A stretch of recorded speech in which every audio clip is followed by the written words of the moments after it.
Hello, everybody, and welcome to 38 Weeks to Go, your weekly podcast about fantasy football. I am your host, Nash. Let's get into it. How was Gameweek 23 for you? You know, they say slowly does it, and I guess I really took that to heart because I got 59 points last week, and this week I got 65, so steady improvement.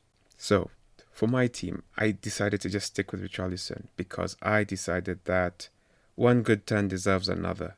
And so I was very happy when the weekend started because he got me 30 points. So basically, he is responsible for half of my points. I got rid of Bowen, and in his place, I brought in Diogo Jota. I firmly believed that Liverpool would beat Arsenal. Boy, was I wrong.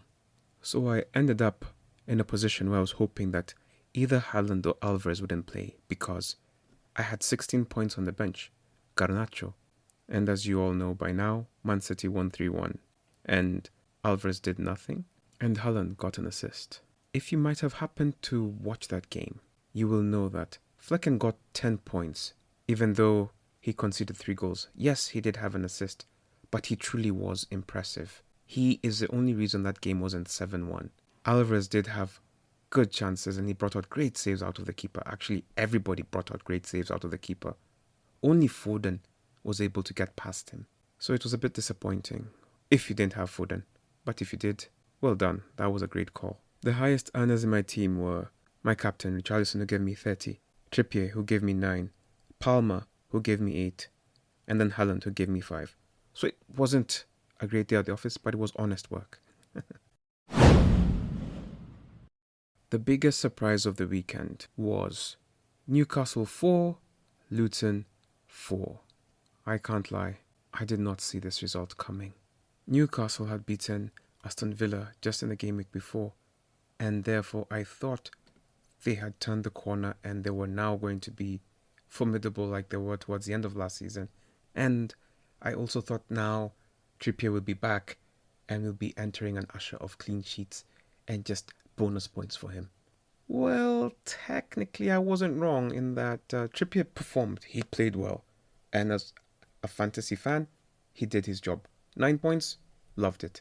Gordon got an assist, so I was happy with that. But Dubravka was my keeper. And for some of us who also had Newcastle defenders, it wasn't a great return. Especially for those who had Shah. Longstaff had 2 goals for Newcastle. Trippier scored a beauty. And Harvey Barnes came on to mount the comeback. The game started 1-0, then it went 1-1, 2-1, 2-2, 3-2, 4-2. Then Harvey Barnes came on and then went 4-3, 4-4. It was quite an entertaining game. I watched the first half of the first half and I thought, okay, Newcastle have this in the bag. Boy, was I wrong. The beauty of football is its unpredictability. And that is also what makes fantasy such an exciting game. You just really think you've figured it out. You think you'll have, okay, I have Pickford and Dubravka. I have good keepers. I put Pickford on the bench because I knew Everton were going to concede to Tottenham. So let me start Dubravka. And then Dubravka goes and concedes 4 goals. How'd you plan for that? It was quite an entertaining game. And if you watch this game, I'm sure at 4-4 you were thinking, okay, is this going to go 4-4? I mean, 5-5, 6-6, like West or Genk? Wow. In the end, in spite of their better efforts, it ended as a draw, 4-4. Adebayo continues his amazing run. I think he has now 7 goals in his last 8 games. Morris was great. He had a goal and an assist. Osho had a goal. Barkley continues to be impressive. He has a goal and an assist. He is a differential with Adebayo as well. Doughty continues to impress. He had an assist. Ogbene had an assist. For Newcastle, Bruno Guimaraes, Gordon, Trippier, and Miley had assists. So, when it comes to the bonus points, Barkley had 3, Morris had 2, and Longstaff had 1. The match of the weekend, so Arsenal take on Liverpool. And by the match of the weekend, I mean the most highly anticipated game of the weekend. Arsenal 3, Liverpool 1. When you watch a game like this, it really drives home the thing of football is about taking your chances. Liverpool gifted Martinelli a chance, gifted Trossard the goal, and Arsenal just said thank you very much. Also, Arsenal gifted Luis Diaz the goal. So it was just a game of, I don't want to say poor defending, but those were not the best goals you will have ever seen from this tie. First goal was a rebound from Saka, and Saka has great positioning. You have to be there, you know? It helps. Then Luis Diaz was some weird own goal looking like thing.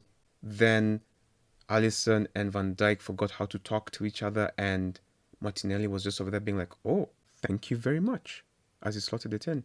With the Trossard goal, I guess maybe I'm being too harsh.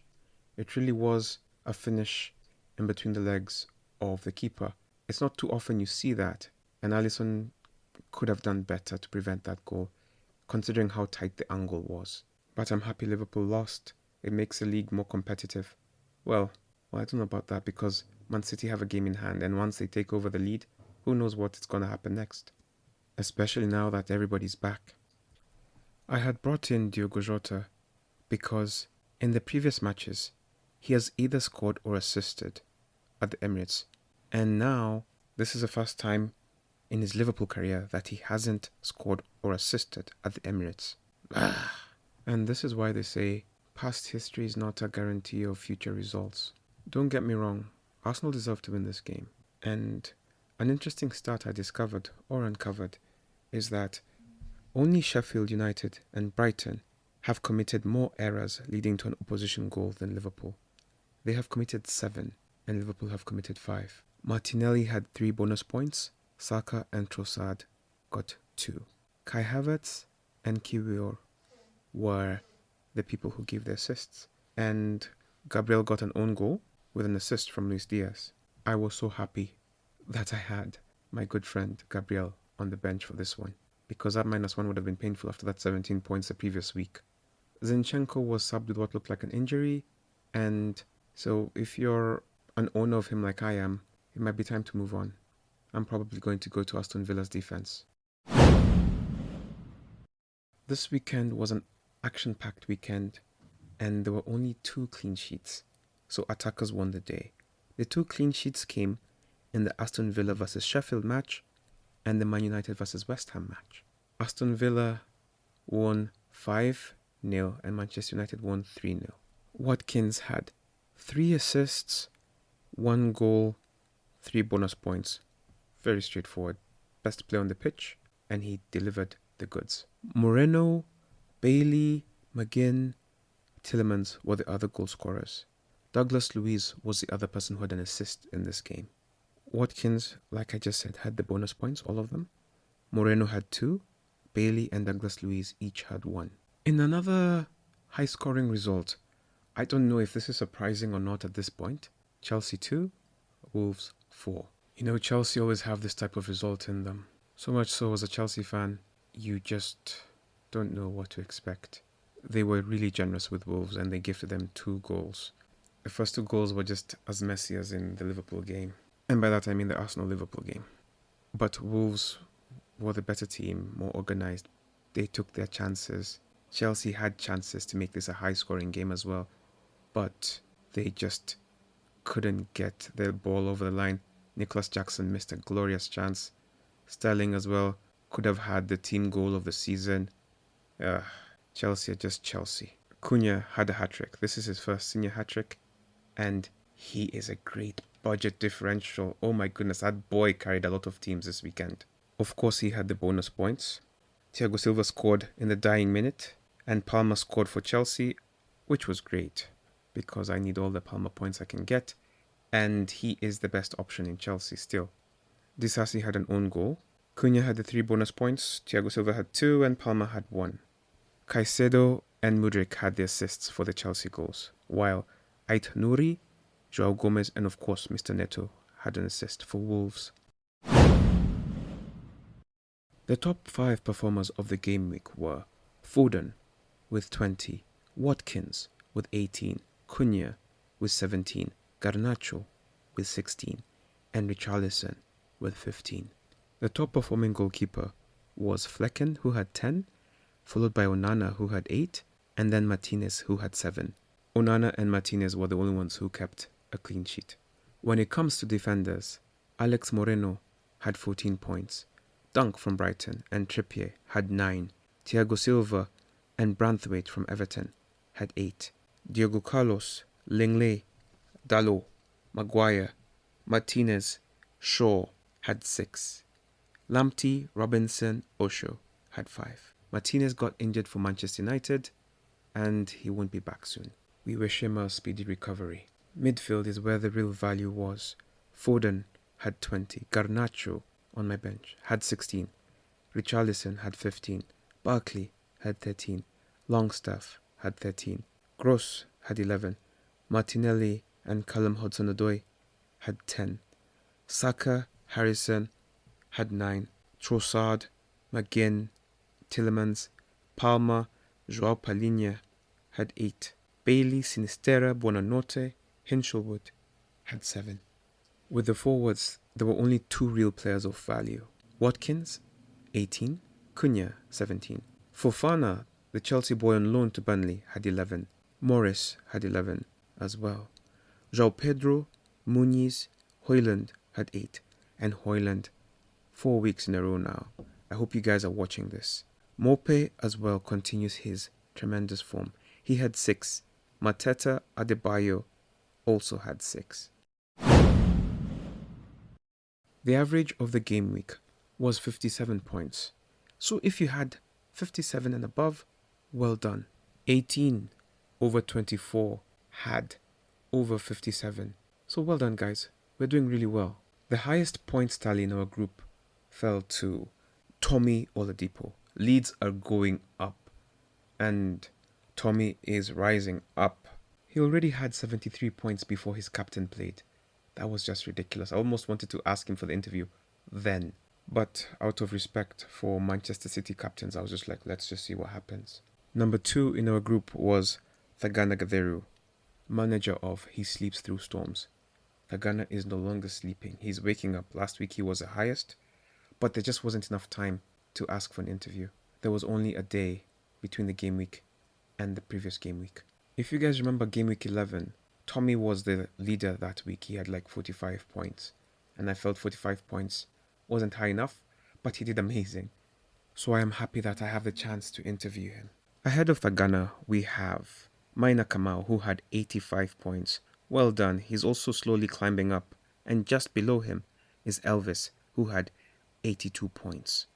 And rounding up the top 5, we have Martin Asewe, who had 79 points. Looking at the 38 weeks to go table, we have a new leader who is an old leader. We have Leon Mortier. Why are you running? He just simply whizzed past. Goodness gracious me. If you remember last week, he had a brave captain choice which gave him 2 points in Mr. Haaland. This week, he stayed with Mr. Haaland and he was rewarded in that he got more than 2. No, I'm just hating. He got 10 points. But what really held him up was having Watkins 18, Foden 20, Palmer 8. And he had good players on the bench as well, so that must be a bit bittering for him. But that was a good comeback. This performance has put him 7 points ahead of Sim Nanijua. Sim Nanijua now did a reverse Leon in that he chose an interesting captain this week. He had Solanke as captain. He was going for the differential and he thought Bournemouth were going to slaughter Nottingham Forest. If it wasn't for the performance of Ollie Watkins, he would have had a horrible, horrible weekend. Right at the heels of Sim Nanijua is Vic Nyadi, manager of Vic City. He had 73 points, and that leaves him 1 point behind Sim Nanijua. So, number 1 has 1383 points, followed by 1377, then 1376. At number 4 is Don't Bottle It This Year, who has 1372. He got 64 points. In the top 5, Leon had the highest points with 77, and that really helped make the difference. Between number 4 and number 5, there's still about 29 points, so that gap is big, but it's slowing down. Between number 5 and number 6, there's 30 points, so there's a gap over there. At the bottom, Jeremiah Obiri was laughing. He had 50 points. Haaland is back. So his unchanged team is picking up again. And it will be interesting to see how his team finishes. assuming Haaland remains fit. He has 968. Just above him at number 23 is Mount Freemasons, who got 31, 977. We're not really looking at these guys. Number 22 is Jibril, who had 41 points and 1090. Moses Chege had 68 points, 1124. Enter the Woo, Mr. Washira Gitahi had 1156, and he's number 20. And 20 points above him is the Ghana with 1178. If the Ghana keeps this up, he's just really gonna fly up the table. Let me give you some random facts before we move into our next segment. Only Son has scored more goals for Tottenham than Richarlison. Everton have scored 12 of the 25 goals from set pieces. Since joining Burnley, Fofana has played 57 minutes and he has 2 goals and 1 assist. Kieran Trippier has now provided more assists than any other player in the Premier League this season. He has 9. And also, he's the first defender to pass 100 points. This just makes him the 17th player to reach 100 points this season and the first defender to reach 100. The list of players who have crossed 100 points is Salah, Watkins, Son, Saka, Foden, Haaland, Bowen, Alvarez, Palmer, Solanke, Gordon, Cunha, Douglas Luiz, Richarlison, Ward-Prowse, Trippier, and that Korean guy. Sheffield have now conceded 5+ goals in the Premier League game for the 4th time this season. Bruno Fernandes has registered back-to-back assists for the first time this season. Liverpool's 4 losses in all competitions this season have come when Darwin Núñez doesn't start. Haaland, De Bruyne, Gordon, Trippier and Diego Jota were the most transferred in players this week. And out of all of them, it's only Jota who got less than 5. Phil Foden becomes the 6th player to join the group of those who have returned 20 or more points this season. Ollie Watkins is the highest with 23, Doku with 22, Conor Bradley with 21, Haaland with 20, Son with 20, and Phil Foden with 20. For some reason, Matty Cash is still owned by 16% of managers. Morris is outscoring João Pedro, Isak, Jesus, Ferguson, Wilson, and Dominic Calvert-Lewin, while being cheaper than all of them. Alvarez is just a point behind Haaland. Leno has more bonus points than Salah, Saka, and Son. Edison has 58 points. That is only 5 more points than Fotheringham of Sheffield, who has conceded 57 goals. He has only had 5 clean sheets in 21 games. Alvarez is now just 1 point behind Haaland. We had 9 different captain choices for our game week. Haaland has returned, and with it, he had 10 managers choose him as captain. Number 2 was KDB with 7. The rest of the players were only chosen by a manager each. Solanke, Richarlison, Foden, Gordon, Saka, Palmer, and Fernandes. The most transferred in player this week was Diego Jota with 5, followed by Gordon with 3, Haaland with 3, and Trippier with 3. KDB and Foden were brought in twice. I saw one person bring in Shah after his game. Son, Kudus, Bowen, and Palmer were the most transferred out players with 2. In terms of ownership, Watkins is owned by 17 of 24 managers in our league.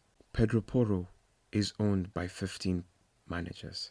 Haaland is owned by 14. Palmer by 13. De Bruyne, Areola, and Saka are also owned by 13 managers. Looking at the upcoming game week, it's game week 24. And just to remind you, after game week 24, we have the double game week. Game week 25 will see Manchester City, Brentford, Liverpool, and Luton play twice. So plan accordingly. The game week will start on Saturday with Manchester City versus Everton. This fixture has seen Manchester City win 4 of the 5 games, and the other game was a draw. Man City are favourites for this game. In their most recent encounter, Foden, Alvarez, and Silva scored. So for those of you who still have Foden, it might be worth it to keep him. And now I'm reconsidering whether I should sell Alvarez or not. Haaland didn't play that game, so that's why he wasn't involved. But you know he's going to start this game. From Everton's side, I definitely will not be putting any defender. I expect them to concede. However, I'm a bit shaky about my confidence in Dubravka, so I may be moving him on. Now that Haaland is back, you can't look past Haaland or Alvarez or Foden or KDB or Silva. Goodness, it's so hard to choose a Manchester City player. And then knowing the manager, Foden had a hat-trick, so now it means Doku will play. Pfft, why? Because Pep is Pep. Of course, I'm not saying that will happen, but it's a possibility with Pep and his roulette. As for Everton, I just wouldn't recommend a player from this game. Maybe Harrison if I have to.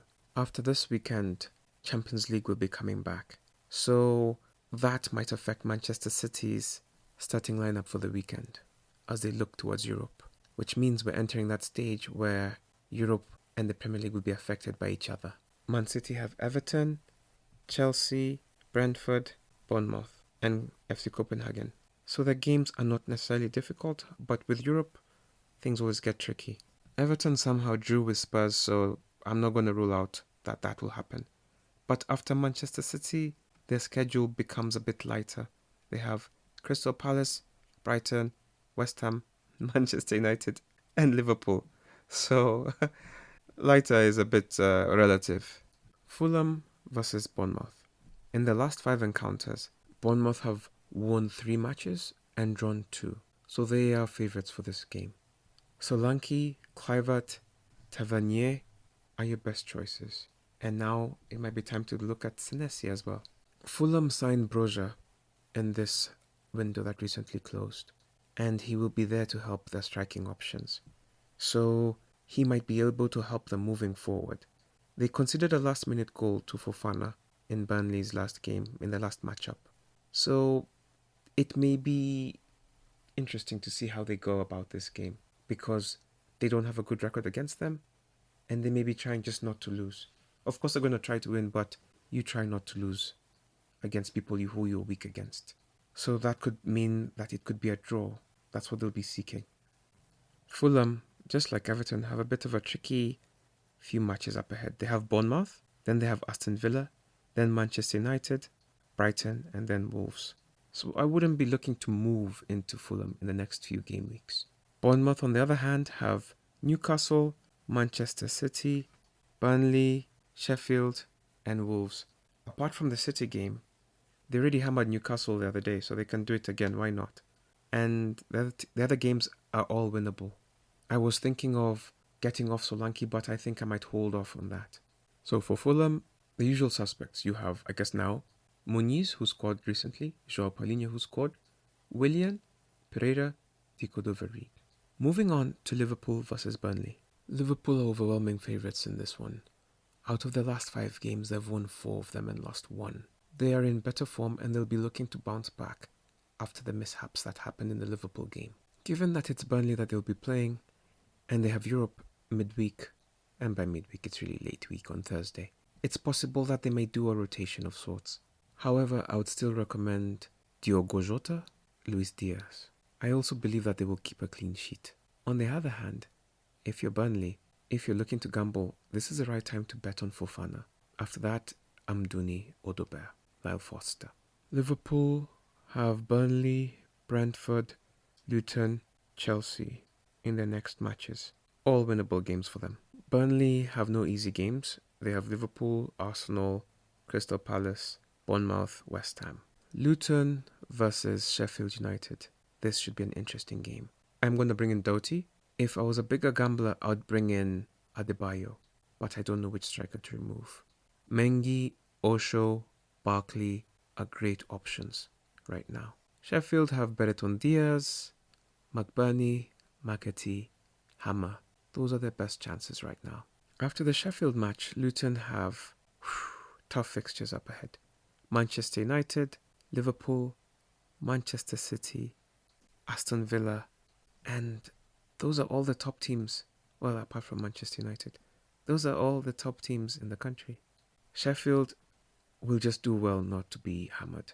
They have, after Luton, they have Brighton who can hammer them, Wolves who can defeat them thoroughly, Sheffield playing Arsenal after that, and Bournemouth. I'm trying to look at these games and I'm seeing 5, maybe by the time they reach Bournemouth, they might have conceded 20 goals. Spurs versus Brighton.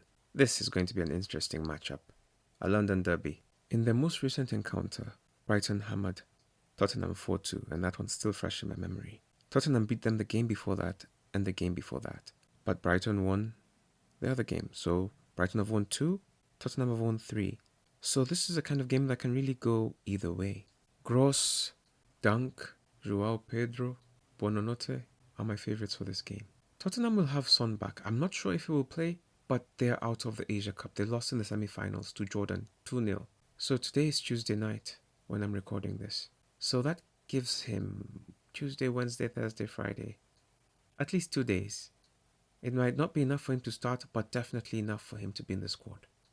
Richarlison is the man right now. I wouldn't have a defender in this game.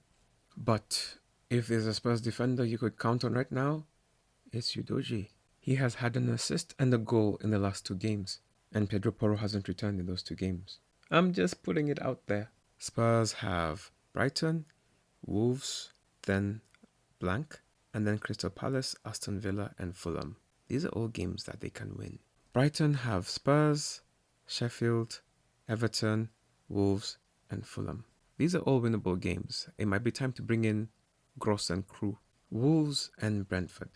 That Korean guy might be back and starting. Him, Neto, and Cunha? I think that would be a deadly combination. I think Wolves will be favourite for this game.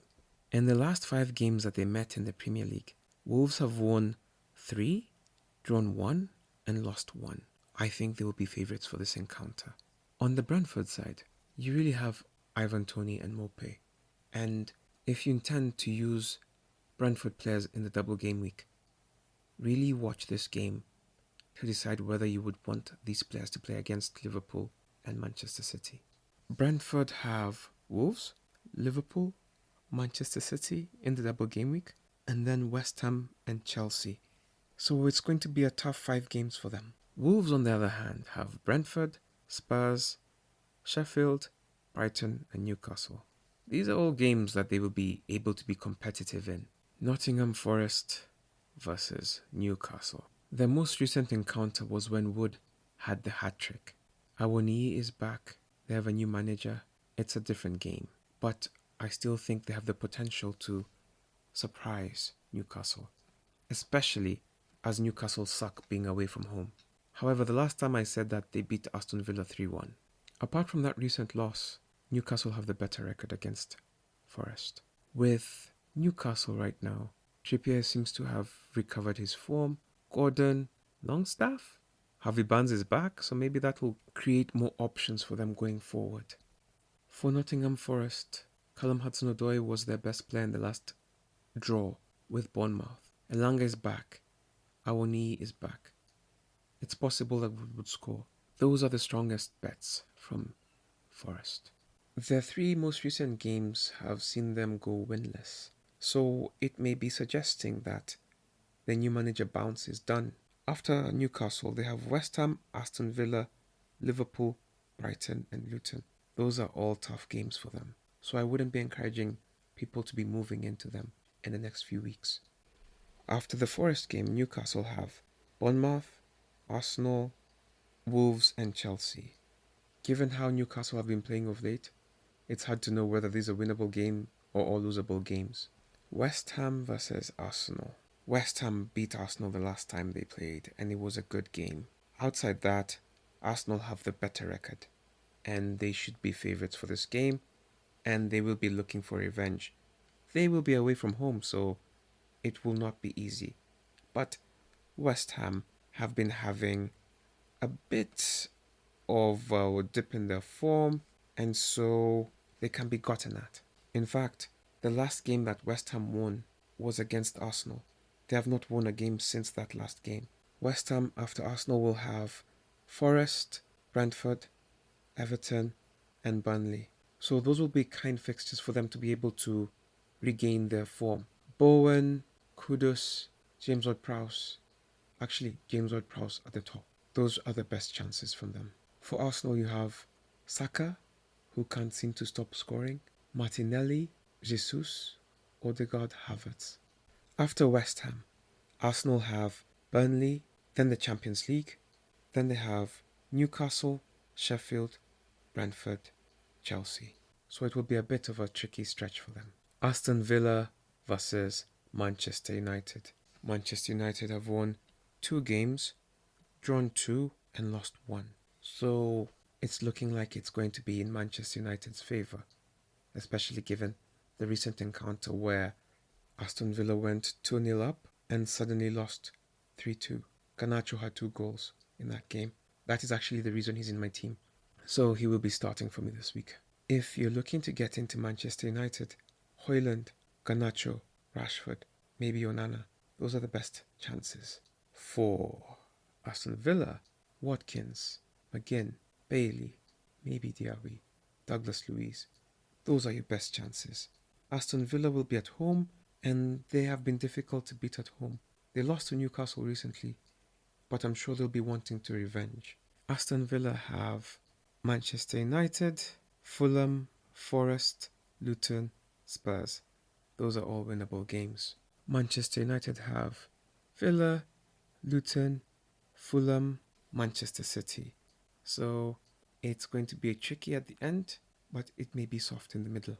With that, I hope that helps you plan. Remember, we have a double game week coming up soon, so think about that as you make your teams. Other than that, I will be looking to get an interview done with Tommy Oladipo, our weekly tally leader. So look out for that interview. Other than that, have a great week. Bye.